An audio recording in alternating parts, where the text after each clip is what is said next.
Okay, let's get into this. Today, we're doing a deep dive into something pretty chilling from the Cold War. Russia's dead hand system.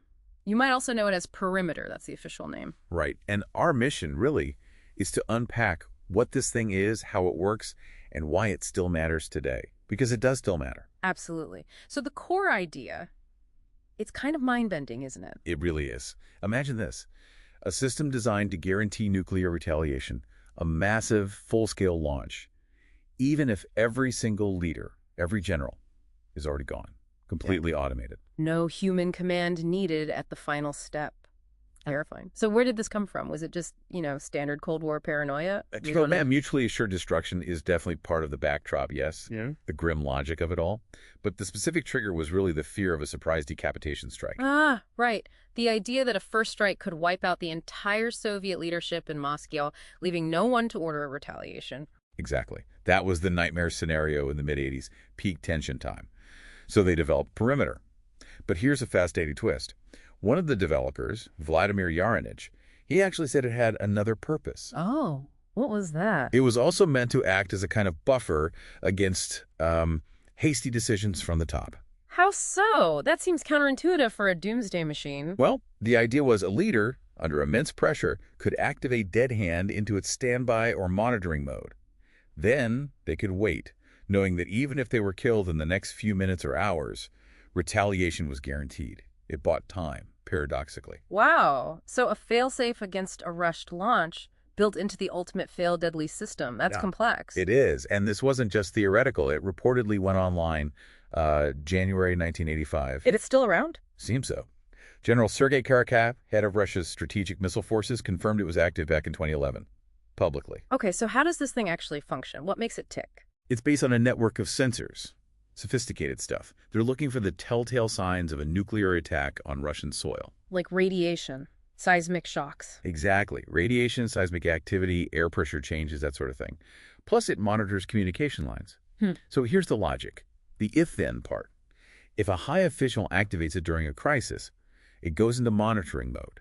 Then, if it detects nuclear detonations on Russian territory and communication links with the general staff are severed. Meaning the leadership is likely gone, decapitated? Precisely. Then and only then does it initiate the final stage. It launches special command rockets. Command rockets, not the actual ICBMs. Not directly. These rockets, like the 15P-011, carry a special radio warhead, the 15B-99.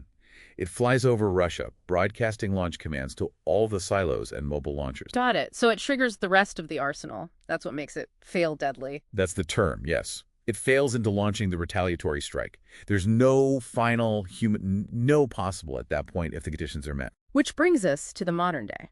Because there's talk, quite a bit of chatter actually, that Perimeter has been upgraded, maybe with AI. And that's where things get even more concerning for a lot of analysts. The black box problem. Explain that. What does black box mean in this context? It means we don't necessarily know how an AI makes its decisions. Its internal logic can be opaque, even to its creators sometimes. And think about it. How do you train an AI for nuclear war? There's no data. It's never happened. So its reactions in a real crisis are fundamentally unpredictable. Right. An unpredictable AI controlling a doomsday weapon. What could possibly go wrong? So, okay, wrapping our heads around this.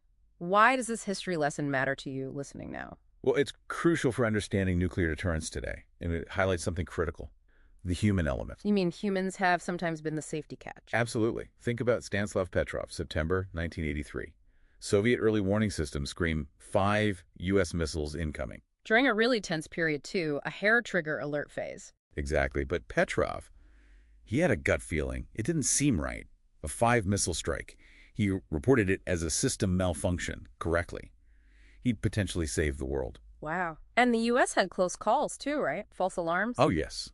1979, 1980. Computer errors, training tapes mistaken for real attacks. Human judgment stopped things escalating. Which really highlights the difference in philosophy, doesn't it? Dead hands, fail deadly approach versus others. It's a stark contrast. The U.S. system requires explicit presidential authorization. No automatic triggers, period. And the U.K., they had those submarines, right? The U.K. has the letters of last resort. Sealed orders from the Prime Minister carried by ballistic missile submarine commanders.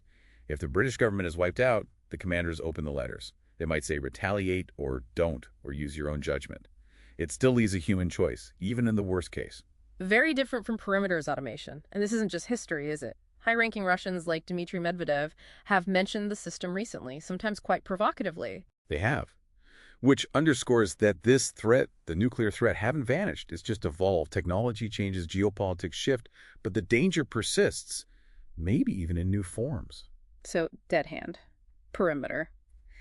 It's this profound and really unsettling legacy of the Cold War, an extreme attempt to guarantee deterrence. And the debate now, especially about AI, just adds layers of complexity, maybe even peril. So the final thought here, the thing to really ponder, is this paradox, that in the quest for ultimate security, we might build systems that remove the final, crucial human safeguard.